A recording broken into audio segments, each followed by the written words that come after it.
Yo anak wedok sekolah ado-ado apel apa? Semen bakale yo masak yo manak yo mek ngene iku tok ya sekolah ado-ado.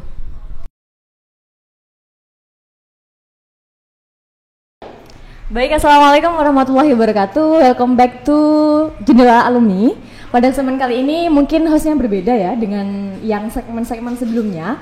Pada kesempatan kali ini hostnya dengan saya sendiri, Ivalvia dan Haliza, dan pada kesempatan kali ini saya tidak sendiri. Pada kesempatan kali ini saya ditemani dengan tamu yang sangat sangat inspiratif sekali ya.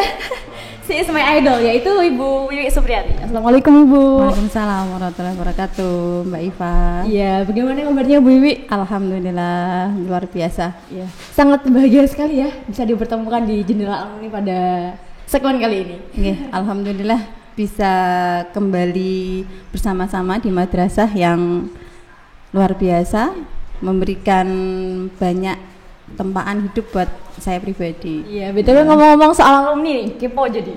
Bu Wiwi, BTW alumni tahun berapa ya?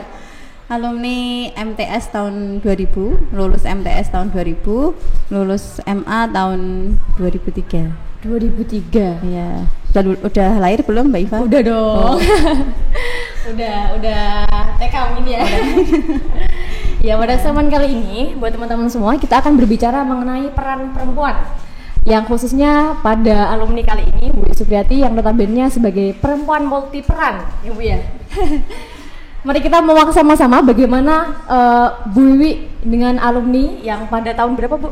2003 Iya 2003. Bu Wiwi kesibukannya ngapain aja nih? Apa ya Mbak ya? Saya ibu rumah tangga dulu deh. Iya. Di rumah aktivitasnya mendampingi 3 buah hati yang luar biasa. 3 ya? Iya, alhamdulillah baru 3. Baru 3. OTW berapa Bu? Nggih. Anak 3. Iya, baru 3. Insya Allah 3 Mbak. Oke, insya Allah 3 saja. Itu yang pertama kelas 3 di MI sini, kelas 5 kelas di 5. MI Taris ya? Nggih. Yang kedua TK kecil, yang ketiga 11 bulan. 11 bulan. Okay. 3 anak. Ya. 2 anak cukup, 3 anak lebih baik. Okay. Alhamdulillah. 4 lebih baik. Nah, selain jadi kesibukannya jadi ibu rumah tangga, mungkin ada kesibukan yang lain yang sedang Ibu Wiwi jalani selama ini? Aktivitasnya sehari-hari pagi menyiapkan anak-anak, tentunya nanti setelah itu kerja di Kementerian Sosial sebagai pendamping sosial program Keluarga Harapan. Sosial PKH gitu. Iya, PKH Bansos Mbak Iva. Bantuan sosial. Iya, bansos. Tapi di PKH. jalur yang PKH itu. Iya, yang PKH. Bantuan sosial kan kayaknya banyak ya Bu ya. Banyak banget. Iya, banyak tapi banget. yang Bu Wiwi khususnya di PKH. Iya, di PKH spesial, di PKH yang mereka bukan hanya warga yang membutuhkan saja yang menerima, tapi ada syarat lain. Jadi dalam keluarga itu harus memiliki komponen bantuan, yang harus punya ibu hamil, harus ada balita. Berarti kategorinya itu sekolah, beda-beda ya? Iya, lansia. Nanti bansosnya menyesuaikan dengan komponen yang dimiliki di keluarga itu. Gitu. Kalau saya menikmati PKH itu jalan-jalan kemana-mana ya, beda-beda daerah ya. Beda daerah, healing. jadi ninja Hattori, mendaki gunung lewati lembah, iya. Jalan-jalan khususnya sampai di daerah ke Wates Pecawangi Haji, ya? iya, untuk daerah Pecawangi. Mbak Iva udah pernah ke Wates Haji? Belum kayaknya, nggak pernah lihat. Kapan-kapan kalau Bu ke sana bisa ikut. Boleh. Paling ke sana. Ya. Itu Mbak Iva. Iya. Selain jadi aktivis di bansos bantuan sosial, mungkin kita akan bertanya lebih jelas lagi atau lebih panjang lagi mengenai cerita Wiwi sebelum sini. Mungkin kita ngomongin soal alumni, pasti kita penasaran lah dengan pengalaman Bu yang dulu sebelum jadi alumni di sini, pengalaman-pengalaman yang mungkin bisa memberikan energi positif buat kita dan teman-teman yang lain sebelum jadi alumni kayak gitu apa? Banyak Mbak Iva. Iya, mungkin pada saat saya menjadi siswa Taris itu merasa sekolah kok pelajarannya banyak sekali ya gitu. ada kitab kuning, ada baca Al-Quran, macam-macam lah gitu. Karena notabene kita madrasah ya Bu ya. Iya. Jadi nggak hanya umum saja, tapi banyak-banyak yang pelajaran-pelajaran tambahan seperti salaf-salaf gitu. Basic saya dulu kan dari SD gitu. Jadi waktu dikasih mata pelajaran salaf itu ya butuh waktu, butuh effort yang lebih gitu dibanding teman-teman yang dari MI sini gitu. Tapi alhamdulillah bisa mengikuti dan bisa saya nikmati setelah menjadi alumni. Dalam artian ketika saya sudah di Semarang gitu, ketika kumpul sama teman-teman yang lain dalam sebuah kajian gitu. Jadi apa yang disampaikan Ustadz dalam kajian itu saya jadi cepat klik gitu. Jadi karena berkat di sini ya, madrasah sini ya. Oh, jadi ternyata seperti ini toh manfaatnya gitu. Ketika saya ketika menggeluti gitu ya mungkin merasa boring, nggak nyaman. Itu terlalu banyak mata pelajaran, banyak tuntutan dari Bapak Ibu guru gitu. Tapi semuanya itu pasti akan bisa kita nikmati sesudah kita tidak di sini lagi. Setelah alumnus berarti Bu? Iya. Berarti setelah di MA Taris ini Bu melanjutkan di perkuliahan? Iya, di Semarang Mbak Iva. Di UNES. UNES ya. Tepatnya ya. Di UNES sempat ketika pernah ya dulu cerita ya Mbak Iva. Iya. Di masyarakat gitu. Saya waktu itu ngobrol-ngobrol ya sama tetangga, mbah-mbah, ibu-ibu dengan tetangga gitu, ngobrolin tentang poliandri gitu. Wong lanang pakai bahasa Jawa ya Mbak ya? Nggak apa-apa, kita kan jawab ya. Gimana? Wong lanang entuk duwe bojo papat. Wong wedok kok gak entuk. Oh ya radil kan gitu. Saya waktu itu ya menjawab, nek wong wedok bojone akeh kok bapake sing ngendi kan gak ngerti. Nek ya. istrinya 4, suaminya 1, pasti tahu ibunya yang mana, bapaknya yang mana. Jelas seperti itu. Dan ternyata hal sederhana seperti itu di masyarakat itu ternyata belum memahami. Oh, ternyata itu toh kenapa Islam tidak memperbolehkan poliandri. Yo kowe dengar ngono barang. Jawabnya ternyata hal sederhana seperti itu di masyarakat juga banyak yang belum tahu manfaatnya gitu. Iya, hikmahnya gitu. Gitu. Jadi sekolah di madrasah itu sudah pilihan yang tepat gitu, tidak usah ragu. Dalam artian dulu sempat bapak saya itu dapat komentar gini dari tetangga, wong dia anak kok di sekolah noluru berkat gitu. Jadi orang dulu tuh mikirnya kalau sekolah di madrasah itu ya sekolah golek berkat gitu. Dalam artian kalau orang dulu ya kalau di madrasah kan pinter tahlil gitu ya Mbak. Ya, agamanya lah ya. Gitu. Katanya nek gitu tuh golek berkat gitu. Katanya ya nek bapak saya yo yang penting bekal agamanya itu ada. Ya seperti itu. Itu penting gitu. Itu penting sekali. Berarti keinginan Bu Wi sekolah di madrasah ya, itu keinginan dari orang tua atau keinginan dari Bu Wi sendiri atau memang kesepakatan kedua belah pihak itu sendiri? Dari Bu Wi sendiri. Dari Bu Wi sendiri. Iya. Tapi karena Bu Wi dari SD sudah ketika ditanya mau sekolah kemana ya pengennya sekolah di Taris gitu, di MTS Taris gitu. Tidak pengen sampai guru-guru mungkin beberapa yang menyayangkan nilaimu bagus kok sekolahnya di madrasah gitu, mending sekolah di SMP saja gitu. Waktu itu ya Bu Wi mikirnya ya tetap pengen sekolah di madrasah gitu. Karenanya apa nih yang mungkin membuat ada beberapa hal atau satu hal yang mungkin bisa membuat Bu Wi kepengennya sekolah di madrasah seperti itu? Kalau dulu agamanya atau apanya kayak gitu yang mungkin menarik perhatian Bu Wi atau ketertarikan Bu Wi tersendiri lah. Kalau dulu waktu masih kecil itu waktu di SD itu tertariknya itu sekolahku tingkat kok. Oh gitu. Sederhana itu ya Bu ya. Sederhana itu. Iya, selain itu ya juga pengen pintar ngaji lah gitu juga Mbak Iva. Hanya ya sederhana itu pengen bisa ngaji sama sekolahku tingkat kok.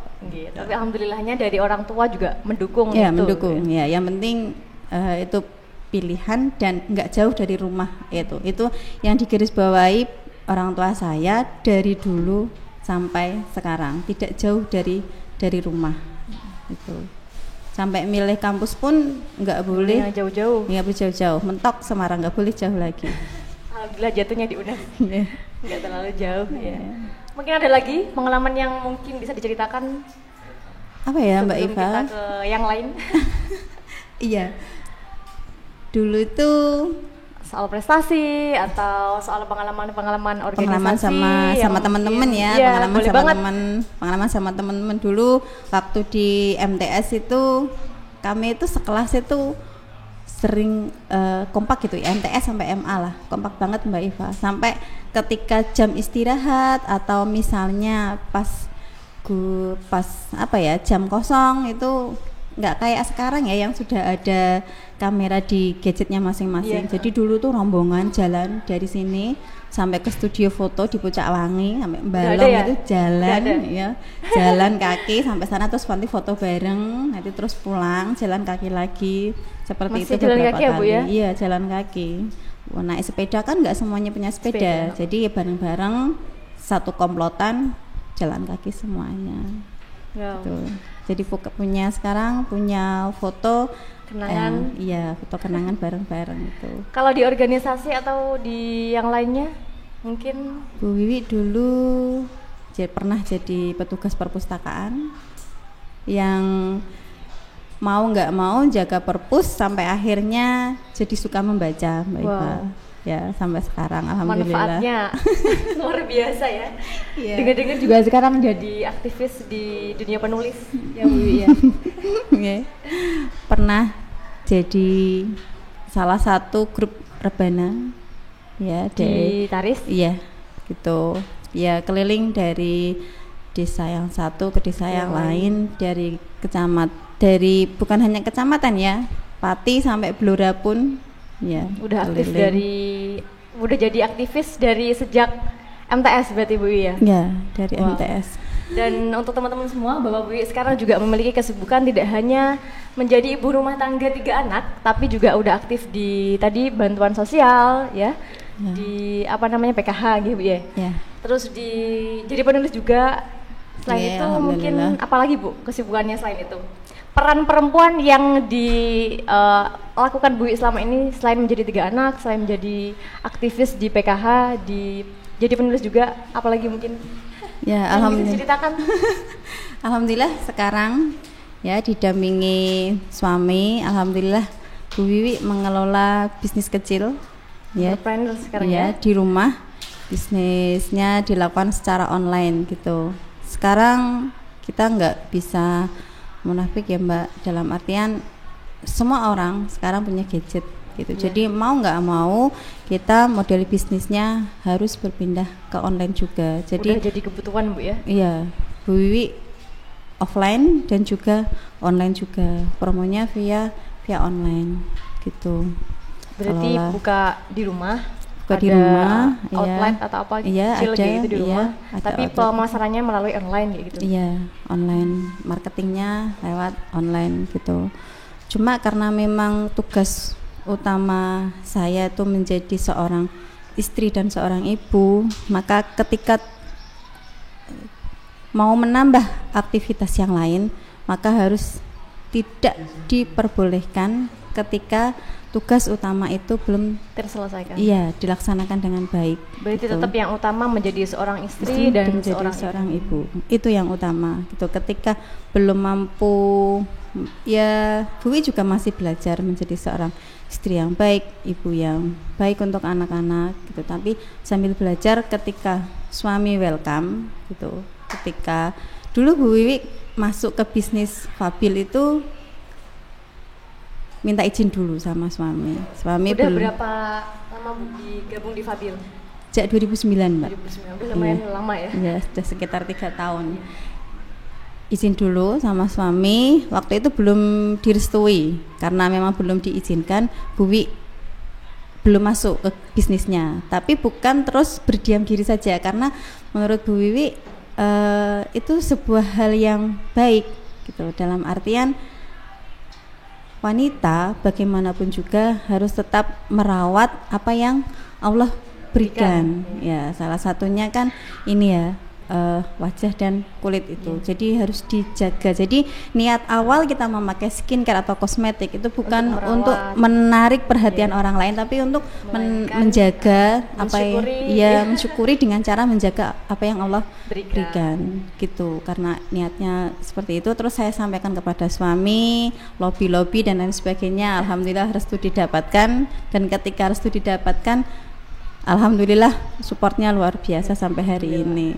Sampai bertahan sampai sekarang ya? Iya gitu. Cuma tetap prioritas keluarga nomor satu. Keluarga dan istri nomor ketika jadwal hariannya misalnya bisa longgar, maka bisa mengelola lebih leluasa. Ketika misalnya keluarga, anak-anak lebih butuh banyak perhatian, maka harus fokus ke situ dulu. Gitu. Karena ketika melaksanakan itu dengan baik, insya Allah nanti kebaikan yang lain akan didapatkan. Sangat keren sekali Bu ya, ceritanya menginspirasi sekali. Selain itu mungkin ada kesibukan yang lain yang bisa diceritakan kepada teman-teman semua, yang mungkin bisa memberikan energi positif lagi buat kita semua, khususnya yang masih berjuang di madrasah tercinta ini. Iya Mbak Iva, alhamdulillah ya, karena Bu Wiwi suka nulis belum berarti pintar ya, masih sama-sama belajar. Karena suka ya, karena suka. Kalau kita melakukan sesuatu yang kita suka itu kan lebih suka, itu kan lebih enjoy gitu, lebih apa ya, lebih enak gitu aja. Iya, suka nulis gitu ya. Bu Wiwi sama suami sama Pak Supri itu mendampingi kelas ekstrakurikuler menulis. Di madrasah ini ya? Iya, di madrasah gitu. Karena separuh hatiku ada di sini, Mbak. Wow, keren sekali pemirsa. Separuh hatiku, jiwa alumninya masih utuh sampai sekarang Bu ya. Dari 2003 sampai sekarang jiwa-jiwa alumni, jiwa-jiwa madrasahnya masih melekat banget. Sampai misalnya kemanapun kaki ini melangkah, setidaknya pokoknya tetap itu tadi Mbak, separuh hatiku sudah ada di sini. Gitu, rumah lah ya Bu ya. Iya, sudah jadi rumah kedua gitu. Iya, jadi kalau di MTS ekstrakurikulernya nulis fiksi sama anak-anak, iya Bu Wiwi yang dampingi. Kalau di MA ekstrakurikulernya karya ilmiah remaja. Iya, lebih ke ilmiahnya bersama Pak Supri, karena dulu Bu Wiwi berangkatnya dari ilmiah waktu di kampus, Mbak. Berarti ilmu dari kampus dibawa ke madrasah. Iya. Bu Wiwi masih ingat banget waktu itu. Yudisium, terus ada acara seleksi Mapres. Bu Wiwi ikut. Mahasiswa presiden. Mahasiswa berprestasi. Iya. Terus ada salah satu Mbak Eka Mei almarhumah. Ya. Beliau presentasi gitu ya, dengan cantik, cerdas, santun gitu, dan bisa menjawab pertanyaan dewan juri satset gitu dengan bagusnya gitu. Jadi Bu Wiwi itu senang, terus pengen kayak gitu, beliau gitu ya. Alhamdulillah ternyata setahun berikutnya Bu Wiwi masih ingat waktu itu Bu Wiwi diberi kesempatan ngajar di sini ya beberapa hari, terus karena ada tugas di UNES jadi Bu Wiwi tinggal sebentar di UNES. Terus berarti waktu itu masih jadi mahasiswa? Iya, masih mahasiswa, cuma karena libur di rumah. Ya kan? Iya, di rumah, di sini masuk, terus Bu Wiwi diberi kesempatan ngajar menggantikan salah seorang guru yang kebetulan waktu itu sedang pemberkasan. Jadi daripada kelas kosong, Bu Wiwi masuk untuk mengisi kekosongan masuk. Iya, terus waktu itu karena ada acara pelatihan nulis waktu itu Bu Wiwi izin, waktu itu telepon sama Abah sore minta izin karena nggak bisa melanjutkan ngajar lagi di sini untuk sementara waktu karena ikut pelatihan itu. Ya, Abah sore mengizinkan. Alhamdulillah karena mendapatkan restu dari beliau yang sudah saya anggap jadi bapak saya juga gitu. Jadi alhamdulillah dari situ terus Bu Wiwi ikut seleksi dari tingkat jurusan, ke fakultas, ke universitas sampai ke nasional gitu, sampai jalan-jalan gitu. Dan dari situ gitu ya Bu Wi bawalah lagi ke sini gitu. Biar lebih iya. Alhamdulillah ya, alhamdulillah bersama Pak Supri bisa mendampingi anak-anak sampai presentasi ke beberapa kampus perguruan tinggi. Iya, ada sekitar 3 sampai 5 kali presentasi. Wow, sangat luar biasa ya Bu ya. Perjuangannya di tadi selama ini gitu ya. Iya. Oke, bahwa kita tahu Bu Wi selain jadi ibu rumah tangga 3 anak, juga aktif di PKH tadi, jadi guru ilmiah, ekstrakurikuler, terus jadi entrepreneur, Fabil, ya. Jadi penulis juga. Jadi pengen tahu gimana cara Bu Wi mengatur waktu atau manajemen waktu untuk keseharian-hariannya itu. Bisa mengatur menjadi ibu yang baik dari yang lainnya. Bisa tertata semuanya, bisa dijalani dengan baik, kayak gitu gimana? Iya. Dulu waktu di kampus itu Bu Wiwi setiap malam sebelum tidur itu menyiapkan buku catatan kecil. Besok itu mau harus ngapain aja dicatat. Jadi ada skala prioritas gitu, mencatat kuliah dari jam sekian sampai jam sekian karena ada tugas menulis, jadi harus ke perpustakaan, ada ke warnet. Karena dulu dunia, kalau sekarang kan dunia digenggaman dengan gadget ya, kalau dulu enggak, harus ke warnet dulu. Iya, sampai ke warnet. Dan itu salah satu tempat yang sering Bu Wiwi kunjungi, sampai teman-teman bimbingan skripsi itu kalau Bu Wiwi nunggu itu nggak boleh. Ngapain kamu di sini? Sana ke warnet aja, ke warnet gitu. Karena saking seringnya ke warnet. Udah biasa ke warnet ya gitu. Sampai apalagi dapat dulu dikasih voucher kayak password gitu, password dari dosen. Jadi kalau akses warnetnya itu selalu gratis. Iya, gitu. Terus ngapain aja? Misalnya pas piket masak, berarti sore piket masak, belanja dan lain sebagainya. Ditulis secara prioritas seperti itu. Ya, sekarang juga gitu, bikin skala prioritas, nanti prioritasnya yang mana itu yang harus dilaksanakan terlebih dahulu. Ibarat kalau kita ngisi sebuah gelas ya itu ada banyak sekali yang mau dimasukkan, maka yang besar dulu yang harus dimasukkan gitu. Misalnya batu dulu, baru setelah batu kerikil dulu, setelah itu pasir, kemudian baru setelah itu biar masuk air, semuanya, biar bisa masuk semua. Kalau air dimasukkan dulu nanti batunya nggak bisa masuk. Iya, itu Mbak Iva. Ya, berarti melihat dari skala prioritas ya. Yang paling prioritas dulu dilakukan. Di paling awal lah ya istilahnya, list dari yang paling awal. Gitu. Itu buat teman-teman semua mungkin bisa jadi pelajaran yang sangat berguna bagi kita untuk manajemen waktunya. Selain itu, mungkin alasan Bu Wiwi yang bisa menjadikan motivasi yang mungkin bisa dari dulu, dari mulai sekolah, dari mulai kuliah sampai sekarang, motivasi yang mungkin bisa Bu Wiwi pegang sampai sekarang itu apa? Mungkin dari orang tua atau apa? Iya, dari orang tua Bu Wiwi itu sampai ketika ditanya sama teman atau sama alumni yang lain, dalam artian adik tingkat ya, Mbak kok bisa masuk UNES, gimana caranya gitu. Kalau saya ditanya gimana caranya masuk UNES, zaman dulu, zamannya Bu Wiwi itu kuliah itu sesuatu yang jarang sekali, apalagi anak perempuan ya, apalagi anak perempuan. Ibu saya itu awal-awal kuliah itu sampai kurus badannya karena mendengar apa yang disampaikan kanan orang-orang kirinya. Dia anak wedok sekolah anak aduh apa lapo semen bakale yo masak ya mana ya mek ngene kutok ya sekolah anak aduh. Stigma itu sudah ada dari dulu berarti ya Bu ya? Sampai sekarang mungkin. Sampai sekarang gitu. Kalau ditanya gimana sih kok bisa masuk UNES, Bu, jawabnya bukan karena saya yang pintar, tapi karena doa ibu saya yang luar biasa. Seperti itu. Kalau dulu bisa menerima macam-macam, bukan karena saya yang hebat, tapi doa ibu saya yang luar biasa gitu. Doa ibu dan bapak saya juga gitu. Sampai ketika murid saya ngajar di sini itu ada yang pengen kuliah tapi maju mundur karena orang tuanya berpikir sama seperti tadi ya, kuliah dhuwur-dhuwur iki dienggo lapo sok mben bakale yo Iya kayak gitu ya urusannya ya, dapur, sumur, kasur, hanya itu saja gitu. Bu Wi menyampaikan motivasinya, Mbak, guru TK itu saja, guru PAUD sekarang itu harus S1.